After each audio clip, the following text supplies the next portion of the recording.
મહત્વપૂર્ણ સમાચાર પર નજર કરીએ તો ગોંડલના રાજકુમાર જાટના શંકાસ્પદ મોતના કેસમાં ગણેશ જાડેજાનો નાર્કો ટેસ્ટ. ગાંધીનગરમાં ગણેશ જાડેજાનો નાર્કો ટેસ્ટ શરૂ થયો. આજથી 13 તારીખ સુધી ગણેશ જાડેજાનો નાર્કો ટેસ્ટ થશે. નાર્કો ટેસ્ટ માટે ગણેશ જાડેજા ગાંધીનગર એફએસએલ પહોંચ્યો છે.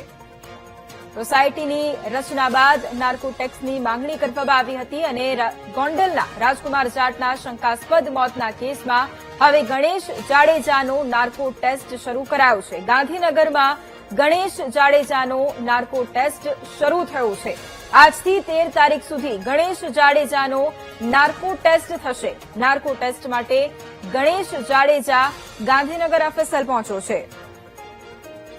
અને આજ મુદ્દે સંવાદદાતા અનિતા ફોન લાઈન પર છે. અનિતા, રાજકુમાર જાટના શંકાસ્પદ મોતનો આ કેસ અને હવે ગાંધીનગરમાં ગણેશ જાડેજા નાર્કો ટેસ્ટ માટે પહોંચ્યા, અત્યારે શું વધુ જાણકારી?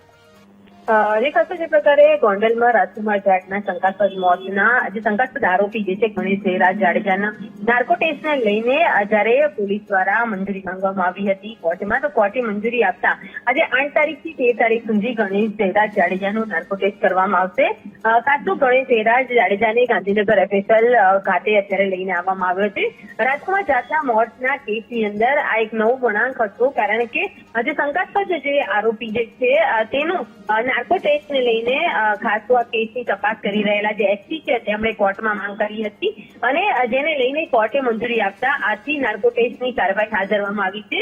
8 તારીખથી 13 તારીખ સુધી આ નાર્કો ટેસ્ટ કરવામાં આવશે અને સમગ્ર કેસની અંદર જે પ્રકારના આક્ષેપો થઈ રહ્યા છે તેવા તમામ મુદ્દે તેઓના પ્રશ્નો પૂછવામાં આવશે અને આ સમગ્ર મામલે આ કેસમાં નવો વળાંક આવે તેવી પણ એક શક્યતા વ્યક્ત કરવામાં આવી રહી છે.